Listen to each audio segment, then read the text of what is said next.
Good morning everyone. Welcome to online class of crescent public school. बेटा, आज हम next कविता करने जा रहे हैं 11वीं कक्षा की नेक्स्ट कविता, जिसमें हम पहली दो कर चुके हैं, कबीरदास और मीराबाई कर चुके हैं। नेक्स्ट हमारी है जिसमें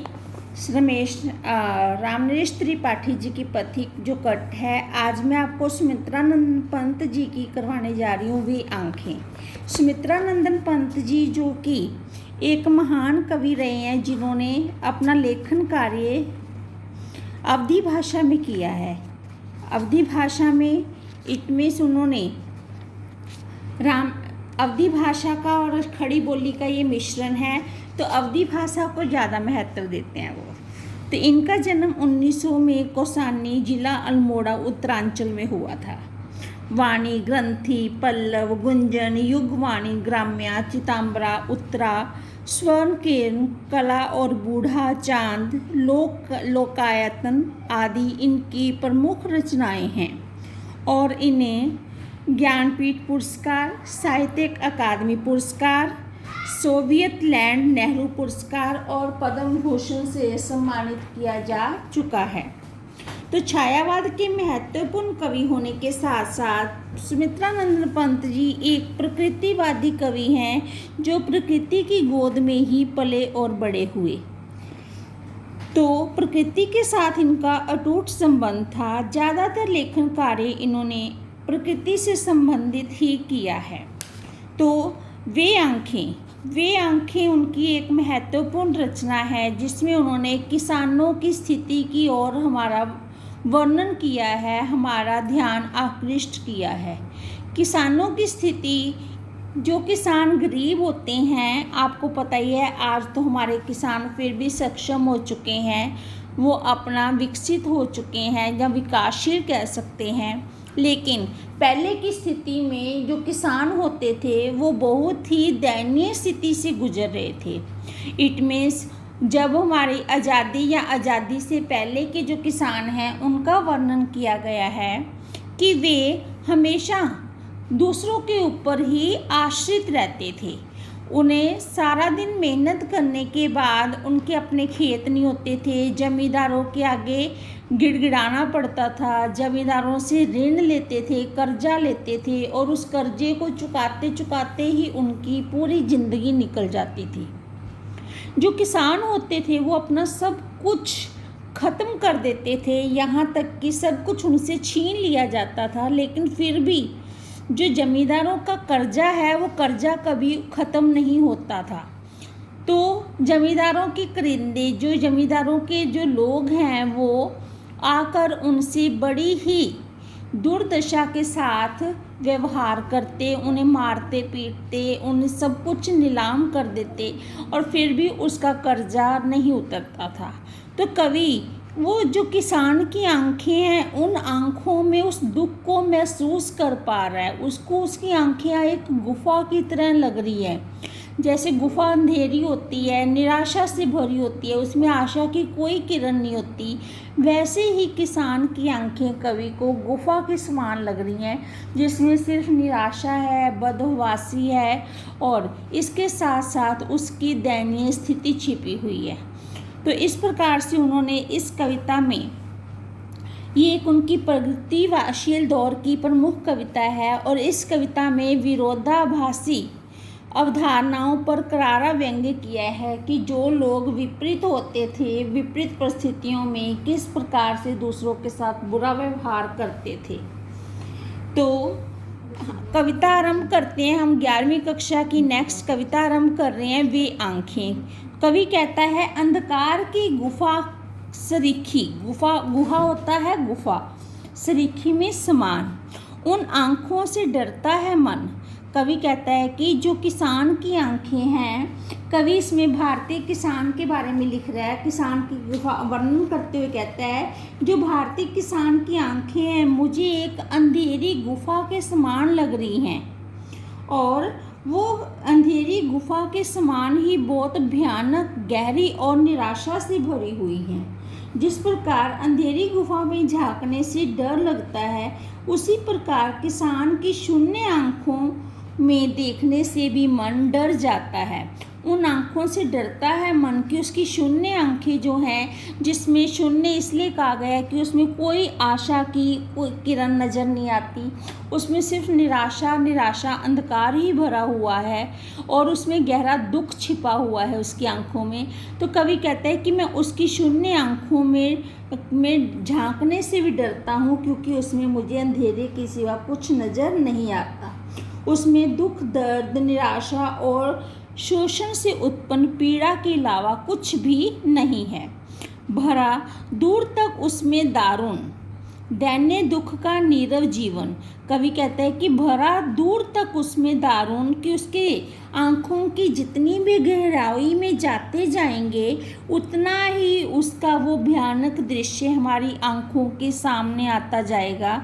जितना हम उसकी आँखों में डूबते जाएंगे उतनी ही उसकी दीनता, दैन्य दुख होता है दीनता और पीड़ा, नीरव मीन्स मौन, रोदन मीन्स रोना। तो उसकी जितना हम आँखों में डूबते जाएंगे उतना उसकी दीनता, उसकी पीड़ा, जो वो मौन अंदर ही अंदर रोता रहता है, वो सब हमारी आँखों के सामने आ जाएगा। और उन आँखों में गरीबी का दुख और उसमें पीड़ा को सहे जाने का मौन रोना समाया हुआ है, जो अपनी दशा पर वो अंदर ही अंदर रोता रहता है। उन आँखों में वो दर्द समाया हुआ है। आगे कवि कहता है, वह स्वाधीन किसान रहा, अभिमान रहा आँखों में उसके। कवि इसमें किसान के पुराने स्वर्णिम इतिहास को याद करते हुए कहता है कि किसान शुरू से ऐसा नहीं था, किसान भी कभी स्वतंत्र था, किसान बहुत स्वतंत्र रहा है और वह स्वावलंबी था। स्वावलंबी होता है सेल्फ डिपेंड, अपने पैरों पे खड़ा होना, स्वावलंबी था। उसके पास अपने खेत होते थे, अभिमान भरा आँखों में उसके, और उसकी आँखों में अपने खेत होने के कारण उसकी आँखों में सभी स्वाभिमान का भाव झलकता रहता था, गर्व का भाव झलकता रहता था। छोड़ उसे मंझधार आज, मंझधार होता है धारा के बीच या समस्याओं के बीच बहते जाना। छोड़ उसे मंझधार आज, संसार कगार दृश्य वह खिसका। संसार कगार होता है किनारा, सदृश्य होता है समान, खिसका मिस चला जाना या छोड़ जाना। तो कवि कहता है कि वो स्वाभिमानी का भाव जो उसमें झलकता था, तब किसान के समाज में मान मर्यादा थी, किंतु आज वह जो उसका गर्व है वो उसे मंझधार में छोड़कर आगे चला गया है। जो वो गर्व था, अभिमान था अपने खेतों पर, अपने खुद के ऊपर, आज वो स्थिति बीत चुकी है और वो उसे अभिमान जो है मंझधार में, बीच रास्ते में, समस्याओं के बीच में छोड़कर आगे चला गया है। और वो ऐसे आगे चला गया है जैसे कोई रेतीली मिट्टी होती है, हम उसका घर बना लें और एक बहाव आने के साथ वो रेत पानी के साथ बह जाती है, घर का नामो निशान नहीं बचता। वैसे ही आज वो सब कुछ उसका जा चुका है, उसका गर्व, अभिमान, उसके जो अपने खेत थे वो सब कुछ उससे छीना जा चुका है। तो संसार के लोग भी उसका जो ये सब देखकर जो संसार के लोग हैं वो क्या है, किनारे पर खड़े होकर उसका साथ छोड़ चुके हैं और उसका तमाशा देख रहे हैं।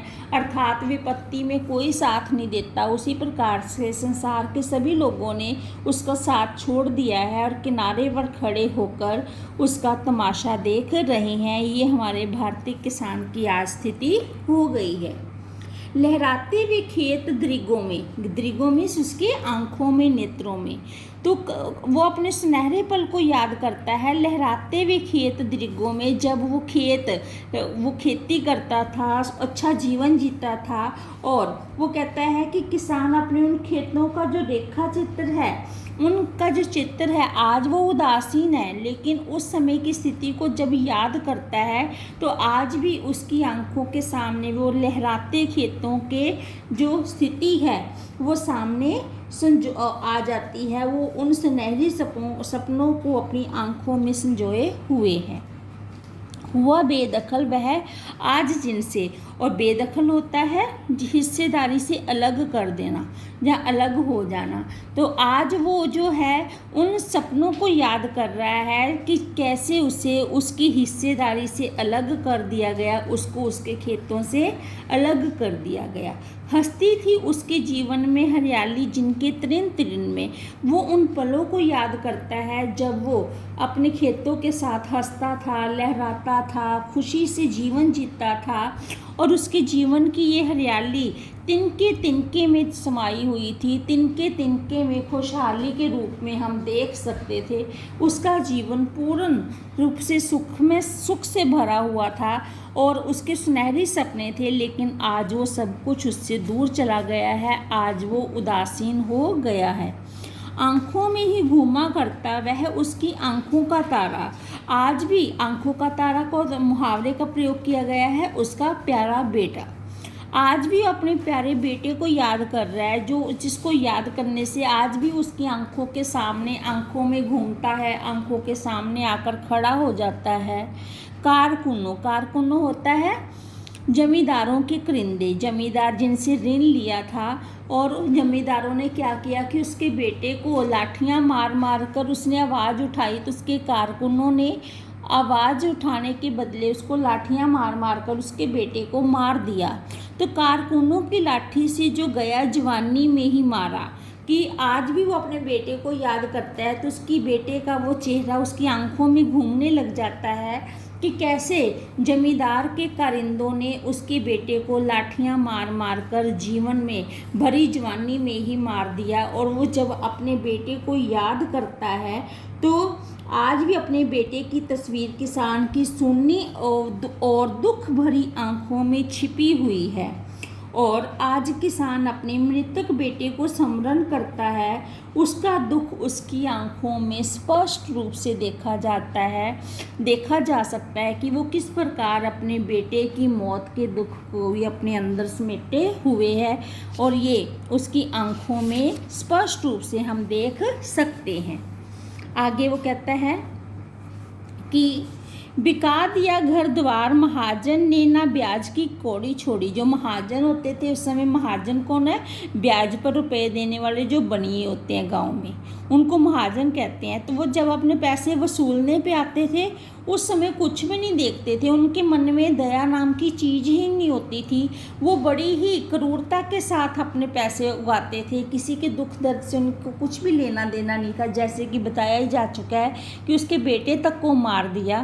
तो वो कहता है कि उन्होंने जब वो अपने पैसे वसूलने पर आए, बिका दिया घर द्वार, उनका घर बाहर, घर द्वार, घर सब कुछ ही बिक गया।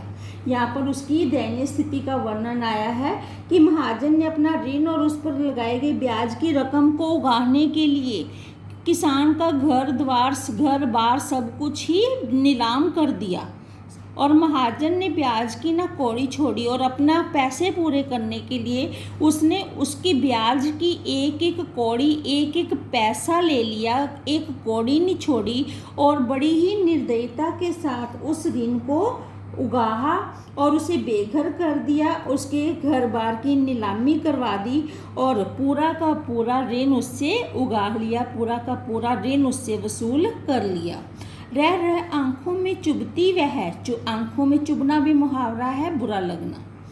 रह रह आँखों में चुभती वह, कुर्क होता है नीलाम हुई बरघों की जोड़ी, बरघे होते हैं बैल, कि बार बार उसको घर बार से भी ज़्यादा किसान को अपने क्या प्यारे होते हैं, खेत खलियान या फिर अपने सब कुछ